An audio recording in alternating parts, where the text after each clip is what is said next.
Just from your experiences of working with the countless clients that you have, what do you think is one mistake that always repeats itself when people run ads for the first time? Well, I mean there's a couple things. If you're talking about just Facebook, a lot of people will confuse like boosting a post with actually running ads. That's just one common thing I run into.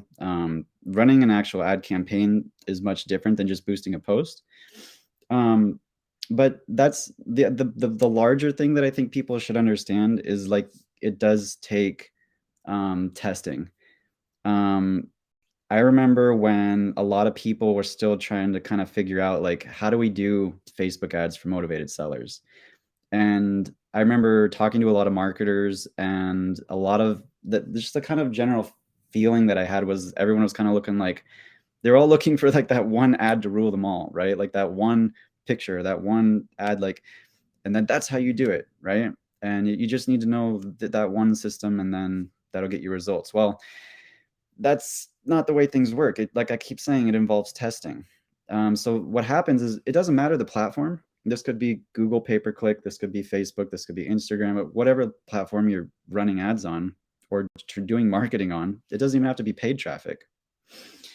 If you only try one strategy, if you only try once and you try one image, one ad copy, one video, and that's it, and it doesn't work, then people too quickly come to the belief that okay, well now just this is just going to work at all.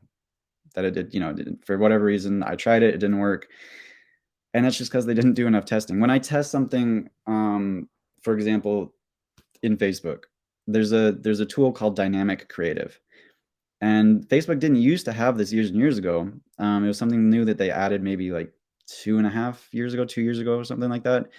But you can test up to 10 different images and videos at a time, 10 different ad copies at a time, 5 different headlines at a time. And within a couple days, you're going to know exactly which is performing better that's how powerful these algorithms are at this point. And so if you know how to use those tools, you can get a lot of testing done fairly quickly, but that's the key thing to understand is that that's what all of this is testing, because every market is different, right? Every business is different. Um, all these different platforms are different. And so you do have to do a bit of testing to figure out what's going to work and what's not.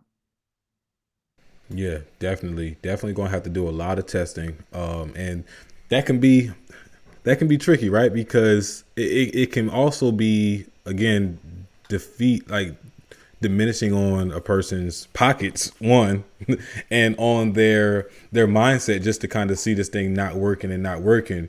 But another thing that you mentioned was just the difference between that there's a difference between boosting a post and an actual ad.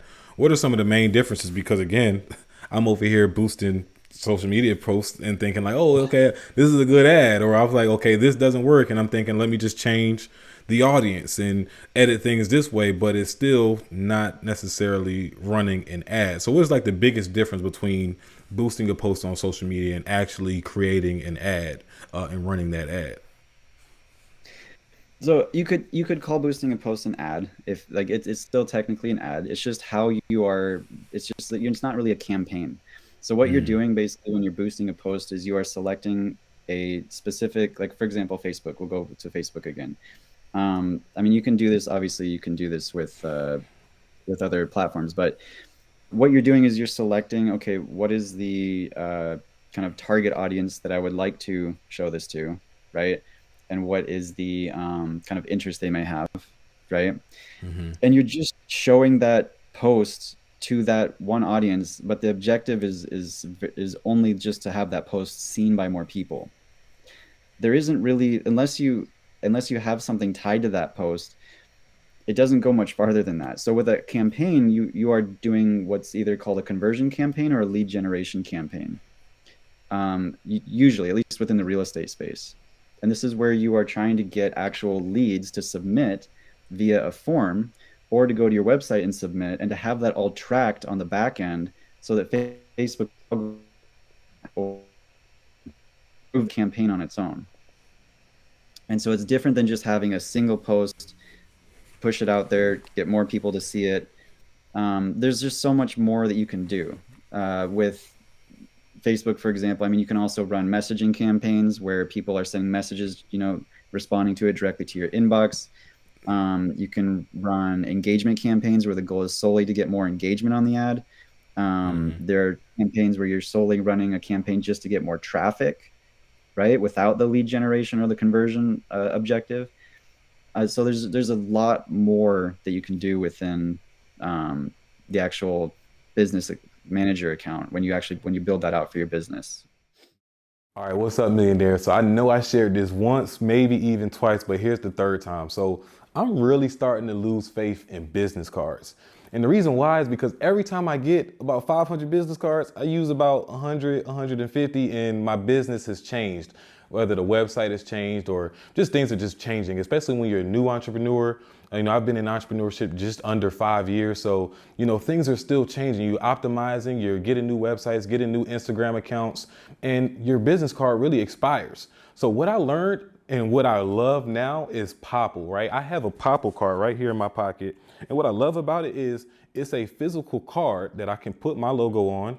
Even has a QR code that I can scan or hold up to somebody's phone, and they have a virtual business card where I can update my information as much as I need to. I can share as much information as I want to from my phone number, social media pages, the whole nine. And I can also disable sharing that information if I want to as well. I definitely want you guys to consider Popple because as your business is changing, why spend so much money on these paper business cards when most of the times people throw them away and it's expired because you changed your business? So there's also going to be a link at the bottom of this video for you to download Popple, get your business card, or if I hold it up close enough, you might be able to scan that QR code.